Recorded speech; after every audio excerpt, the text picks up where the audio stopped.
Okay, hello and welcome back to Excel. So we're going to look at formulas and functions now. So in order to get us started, I'm just going to open up a quick image to give you an example of how Excel works. So this is called the BODMAS rule. If you've been to school recently, you might know it's a BODMAS rule, either of which is correct. Don't get me wrong, I'm not a mathematically minded person at all. But this really did help me when I was putting together formulas and functions and using Excel. So the B stands for brackets, the O stands for order, the D is division, M is multiplication, A is addition, and S is subtraction. So what tends to happen is that when we're looking at Excel, it's looking for all of these things or some of these things to happen in order for it to create a formula or function. So with, for example, with Excel, you're going to see brackets. We're going to have an order because an order is known as a function in Excel. So it could be a sum function or a count function or an average function. I'm going to look at some of those in a second. And actually, we're either going to use some form of division, we're going to use some form of multiplication, we're going to use some form of addition, or we're going to use some form of subtraction in order to make sure that our formulas are working. So BODMAS is really important, and I'm just going to go through and explain that in a little bit more detail to you using one of our templates.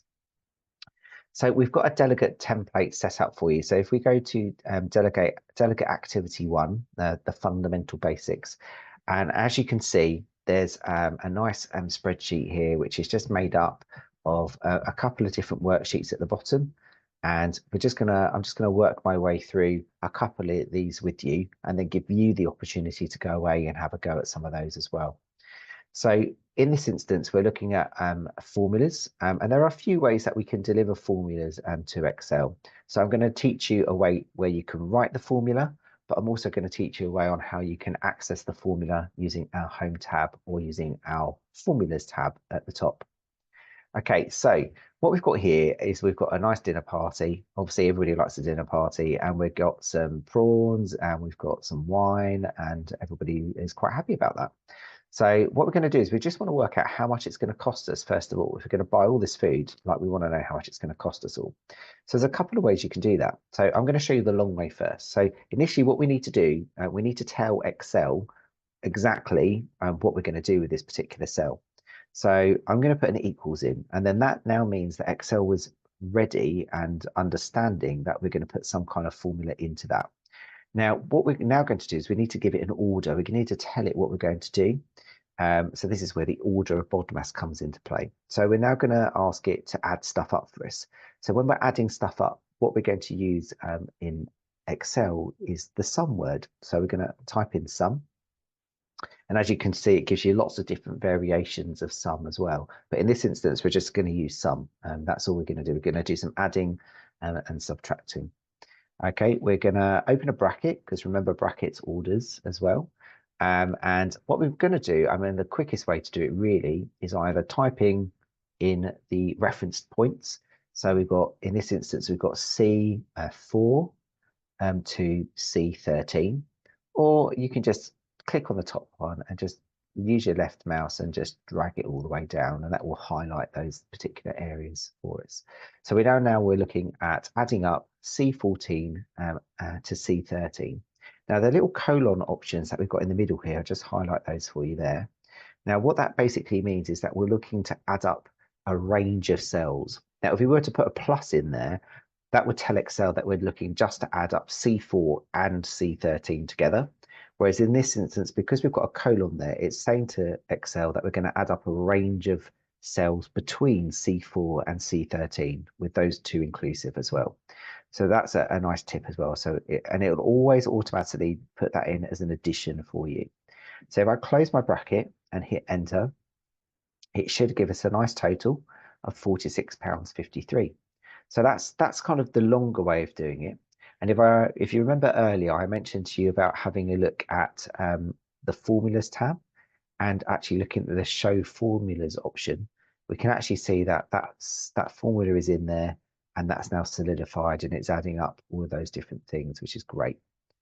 Okay, so right, I'm just going to delete that. I'm just going to show you another way to do that. So there is a much simpler way of doing that as well. So if you're one of those people that likes to have shortcuts and likes to do things the easy way, like me, then actually what you can do is you can literally just click in the total costs cell, the blank one, and then go back to your home tab. Okay, and actually look for this auto sum function. Now you can find that in a couple of places. You can find it here. You can find it under your formulas tab as well, which is here. But actually, most people nowadays will probably just go to their home tab and use it on their home tab here, because it's where that's where most things are accessible on your home tab, as you've seen. So what I'm going to do, you can either click on it and it will automatically add it up for you, or you can actually drop down and it gives you a number of different options. So the default is a sum, but there are other options on there as well, like average and count and max and min as well. So in this instance, we know we want to add it up because we've just seen it. So I'm just going to click on auto sum. And what that's now doing is saying, oh, okay, I understand that you're looking to do a formula. I understand that you're looking to add things up. And from what I can see, adjacent to this cell, you've got all of this information here. Is this the right information? So in this instance, all you have to do is go, yeah, that looks right. That's what I'm looking to add up. You hit the enter button and that then adds that up for you. So the auto sum function is a really nice function to have. So what would be quite good now is for you to have a little flick through and have a go at some of these different have a look at some of these different scenarios at the bottom here. So what I'll do is I'll work them through as well. So if you want to pause the video here, have a go at those yourself if you've got them open, and I will then come back to you with the answers to see if we've got them right. Okay, so let's have a look. So I'm going to do these with you now. So we're just looking for the total cost of the starter. So what you could do here is you could do equal sum, and you're just looking for the ones that are labeled starter. So there's 4 options there that are labeled starter. Going to add those costs up, and I click on OK, and that's added that up for me. Now it's now saying that we need to increase the order of wine to 3 bottles. So it sounds like it's going to be a good party, and we're going to need to multiply those by 3. So we know that 1 bottle of wine costs £8.95. So in order to multiply that, again, we're going to use an equal sum. We're going to open our brackets. We're going to select 895, or we're going to select C13. But because we're timesing it by 3, a times function in Excel is a star option. So not an X is what we would traditionally write. So star for Excel means multiply. And then we just add a 3 there, close the bracket, and then hit enter.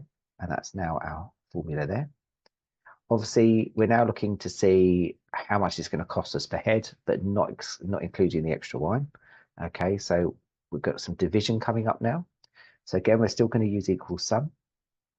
We're going to use the total cost of the party this time, because actually we've already added it all up. There are a couple of ways. You could use the total cost, or you could just use all of those elements there. I think I'm just going to use the total cost in this instance. Now, a divide sign for Excel is a /. So I'm just going to put a / in. And we know from the data we've got in front of us that we've got 6 people attending the party. So I'm going to divide that by 6. Okay, I'm going to close the bracket. I'm going to click on enter, and that will give us the amount for each person in the party. Now, the last one we've got here is that we've already found some prawns in the freezer. So we must have bought them a couple of weeks ago.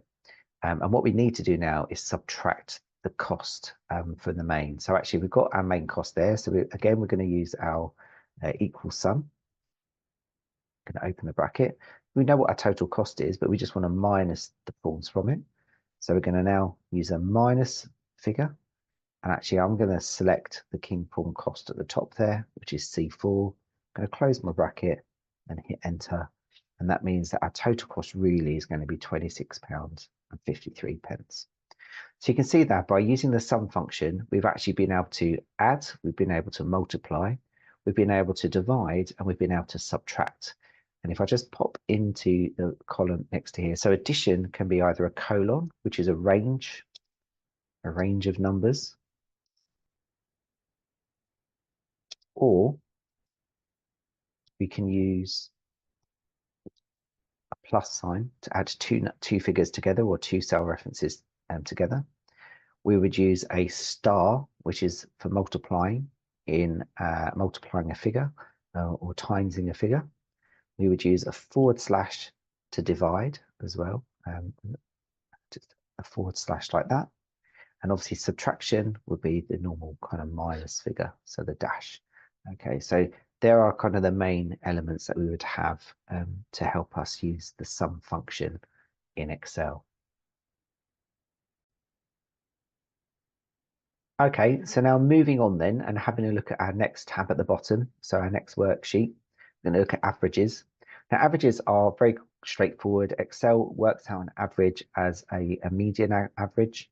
So instead of, so we'd select the empty box under average, next to average under the order cost. Okay, this is an afternoon tea, this scenario we've got here. And actually what we're looking to do is add up all of this together and actually work out what the average cost is going to be. So put our cursor into that cell there, and if we were going to type it, it would look like this. It would look like equals and then average. Okay, so not sum this time because we're looking at working out an average. We'd open the bracket, we would select all the information, close the bracket and hit enter, and that works out the average for us. Now, if you remember rightly, we also had an average under our auto sum. So if we go up to the top here, not actually clicking on auto sum, but clicking next to it onto the little drop down, you can see that there's an average option. So I'm going to click on average this time. And like before, it actually says, oh, there's some details, some information just above. Are you looking to calculate that information? And actually, yes, we are. So we can say, yeah, that's right. And we click on enter, and that works it out for us.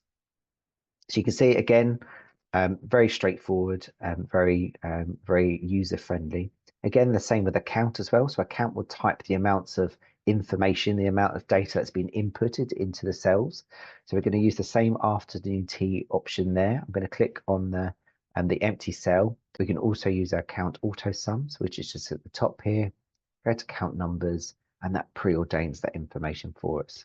That should return 7 because we've got 7 entries. Now, the idea behind a count is just to count the amount of information that's been put in through a range of cells. So if I was to delete one of these numbers like that, for example, you can see that that count has now gone down to 6 because there's a bit of information that's missing. If I were to undo that information, the number goes up again. So a count is very much about counting data or elements of data.